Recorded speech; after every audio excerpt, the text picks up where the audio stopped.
तुम्ही मान्य करत नाही। पराभव का झाला, कशामुळे झाला हे तुम्हालाही माहिती आहे। आपण सारखं खंबीर नेतृत्व आपल्या तालुक्याला लाभलेलं आहे। आपल्यासारख्या कार्यकर्त्यांनी 8-10 दिवस झाले असतील आपल्या विजयाचा निकाल आपण ऐकलाय। आपण 2 दिवस नाराजीत काढले, परंतु आपण सारखा नेता लगेच दुसऱ्या दिवशी कार्यकर्त्यांच्या पाठीशी भक्कमपणाने उभा राहून लोकांमध्ये सहभागी झाले।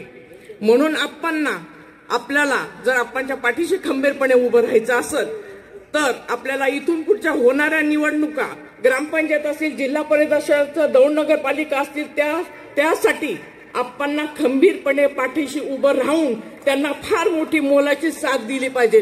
हा म्हणता ही 5 वर्ष निघून जातील, काळ काय कोणाच्या हातामध्ये राहत नाही। तुम्ही फक्त त्यांच्या एका कार्यकर्त्यांकडे बघा, त्यांच्या चेहऱ्यावर विजयाचं तेज आहे का? माझ्याकडे आले होते त्यांचे कार्यकर्ते, म्हटलं तुमच्या चेहऱ्यावर तेज आहे का? तुमचा विजय हा राजकीय कुटील नीतीतून झालेला आहे। काय ती वरवणची झालेली सभा, ती सभा ज्या दिवशी झाली त्या दिवशीच आपण निवडून आले असं आपलं जाहीर झालं होतं। त्यावेळेसच आपल्याला वाटलं होतं आपण निवडून आला। लोक 2 दिवस, कुठलाही कार्यकर्ता कमी पडला नाही, कुठलाही नेता कमी पडला नाही। खूप सगळ्यांनी कष्ट घेतले, आपणनी सुद्धा झंझावती दौरा काढला, लोकांच्या मनातल्या भावना हे केल्या। आणि असं आपलं खंबीर नेतृत्व आपल्याला जगायचं, जर सांभाळायचं असेल, मोठं करायचं असेल तर आपल्याला आपणच्या पाठीशी खंबीरपणे उभं राहायला पाहिजे। आपण काय राजकारण करायची काही गरज नाही। आज त्यांनी आमदारकी भोगली आहे, जिल्हा बँकेचे चेअरमन झालेले आहे, पण माझा कार्यकर्ता हा उघडा पडू नये, त्याला कोणाचा त्रास होऊ नये म्हणून आप्पा आज आपल्यासाठी उभे राहिलेले आहेत। तुषार दादाच्या पाठीशी आपण भक्कमपणे उभे राहायला पाहिजे। कार्यकर्त्यांना वाऱ्यावर सोडणारा खंबीर नेता, यांना पाठी सर्वांनी साथ द्या। जय हिंद, जय महाराष्ट्र। एवढे बोलून मी माझे 2 शब्द संपवते।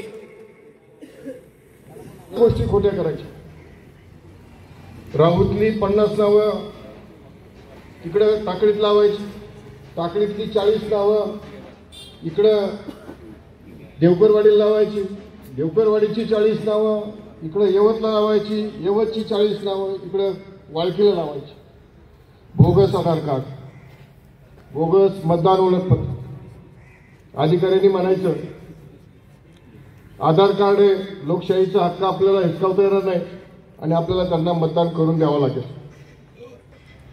एका बूथवर माझी मुलगी उभी होती, तिने अक्षरशः आप्पा एक माणूस धरून ठेवला, गुंडशाहीची प्रवृत्ती त्यांनी वापरली, बूथमध्ये शिरून त्या मुलाला त्यांनी बाहेर ओढीत नेलं। म्हणजे इथपर्यंत खोट्या मजली मारण्यामध्ये आम्ही राऊकर खूप हुशार आहोत।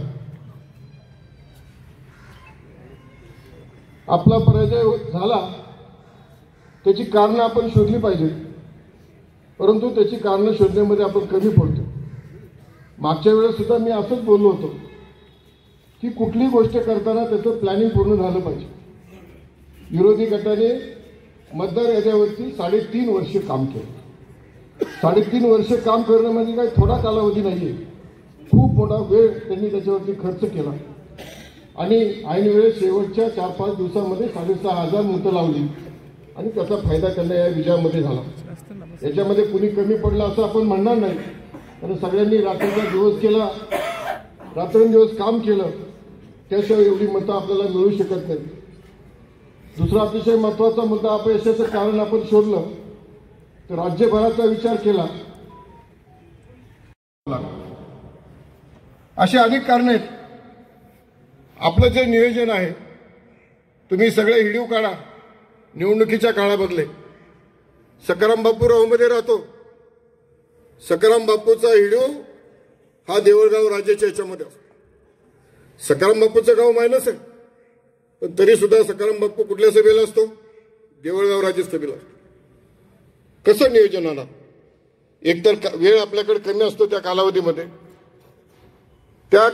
वेळ कमी असताना सुद्धा आपण जर 70 किलोमीटरचा प्रवास केला तर आपलं नियोजन कसं होणार?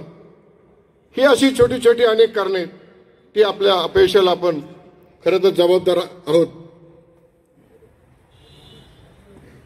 आणि म्हणून जर हे मायक्रो प्लॅनिंग करण्यामध्ये आपण खरं तर अपयशी ठरलो, आपण नुसतंच सारखं ईव्हीएम करत बसलो तर सगळ्या गोष्टी आपल्याला ईव्हीएम वरती आपल्याला बोलून चालणार नाहीत। तर त्याच्या बाबतीमध्ये आपल्याला काही जबाबदाऱ्या पण आपल्याला स्वीकारल्या पाहिजेत. आणि म्हणून आपण मायक्रो प्लॅनिंग मध्ये प्रत्येक जण कमी पडलो. आपल्यातल्या काही जवळच्या लोकांनी ऐन कालावधीमध्ये विरोधकांना मदत करण्याचं धोरण अवलंबलं. बरेच जण त्या पक्षामध्ये गेले. आमच्या राहू बेटात तर तुम्हाला सांगतो मोठी मोठी सगळी माणसं, सगळे प्रमुख कार्यकर्ते गेले. परंतु आम्हाला वाटलं होतं आमची परिस्थिती खूप अवघड होईल, परंतु त्या तुलनेमध्ये आमचा टक्का हा बेटातला थोडा वाढला. लोकांनी आम्हाला मदत केली. त्याचं श्रेय आमच्या बेटातल्या सर्व छोट्या मोठ्या कार्यकर्त्यांना जातं. आणि म्हणून मला या ठिकाणी म्हणायचंय की जरी आम्ही बेटामध्ये नेहमी आमच्याकडनं लीड मिळत असलं तरी सुद्धा आमचा ह्यावेळेचा टक्का वाढला. त्याचं मायक्रो प्लॅनिंग आमच्या सगळ्या कार्यकर्त्यांनी केलं. अतिशय छोटे छोटे कार्यकर्ते आमच्याकडे राहिले होते, अतिशय बारीक बारीक. त्यांनी अतिशय तळागाळापर्यंत जाऊन हाऊस टू हाऊस काम केलं आणि त्यामुळे ते यश खऱ्या अर्थानं आम्हाला सगळ्यांना मिळालं. आणि म्हणून आता इथून पुढे नुसतं ईव्हीएम कर बसू नका. माझं तर म्हणणं असं आहे की सगळं शेवटी एखादी गोष्ट आपण हरलो की ती कुठं खापर फोडायचं, तर ते आपण ईव्हीएम वरती किंवा कुणाला तरी फोडायचा प्रयत्न करतो आणि ते अपयश आपण स्वतः दडवायचा प्रयत्न करतो. आणि म्हणून आपल्याला इथून पुढच्या काळामध्ये आता झालेल्या गोष्टीवरती खूप अभ्यास करावा लागेल. त्याच्यावर सर्व बारकाईने विचार करावा लागेल. 70,000 लाभार्थी होते दौंड तालुक्यात. मी बऱ्याच वेळा 2-4 जणांना असं सांगितलं की आपल्याला 2,500 कुटुंबापर्यंत पोहोचलं तर आपल्याला जी शेवटच्या टप्प्यामध्ये 2 दिवस मला रिपोर्ट आला की साधारणतः 14-15 हजाराचा फरक दौंड तालुक्यामध्ये आपल्याला पडतो. आणि तो फरक जर आपल्याला भरून काढायचा असेल तर विरोधकांचे जे लाभार्थी 2-2.5 हजार कुटुंब त्याच्यापर्यंत जर आपण मायक्रो प्लॅनिंग केलं, त्याच्यापर्यंत जर आपण पोहोचलो तर हे 10-15 हजार मतदान जे होणार आहे. आपल्याला विनिंगला किती लागत होतं? मला वाटतं 13,000 काहीतरी. 7,500 मतं आपल्याला सहजासहजी कव्हर करता आली असती. परंतु ते मायक्रो प्लॅनिंग सगळ्यांकडनं झालं नाही. तिथं आपण कमी पडलो. फक्त चांगली सभा झाली, मोठी गर्दी झाली. आपल्याकडे गर्दी कायम होती आणि कायम आपण अपयशाला सामोरं जातो. तर तसंच यावेळेसही झालं. आणि शेवटी 2 दिवस शेवटच्या मला वाटतं काहीतरी 2 दिवसामध्ये हा रिपोर्ट आला की आपण 14-15 हजारांनी मायनस आहे. गणेशदादांचं माझं पण याच्यावरती बोलणं झालं. दादा म्हणले बरोबर आहे तुम्ही म्हणता ते, परंतु त्याच्यावरती सगळ्यांनी काम केलं असतं तर निश्चितप्रमाणे आपल्याला यश मिळालं असतं.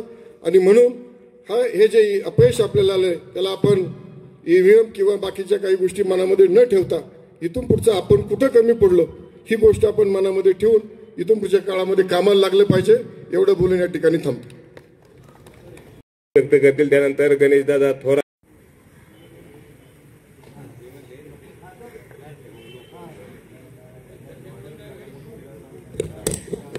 आजच्या या आभार मेळाव्याच्या निमित्त उपस्थित आपल्या सर्वांचे नेते आदरणीय आप्पा, सर्व मान्यवर आणि आप्पांना भरभरून मतदान केलेले माझ्यासमोर उपस्थित सर्वच मतदार बंधू भगिनी. खरं तर मला आजच्या या आभार मेळाव्यात बोलायचं नव्हतं, कारण ज्यांच्याशी बोलायचं आणि ज्यांच्याबद्दल बोलायचंय ते ओपन माईकवर बोलण्यासारखं नाही. पत्रकार बंधूंना माझी विनंती आहे की माझं कुठलंही स्टेटमेंट रेकॉर्डवर घेऊ नका.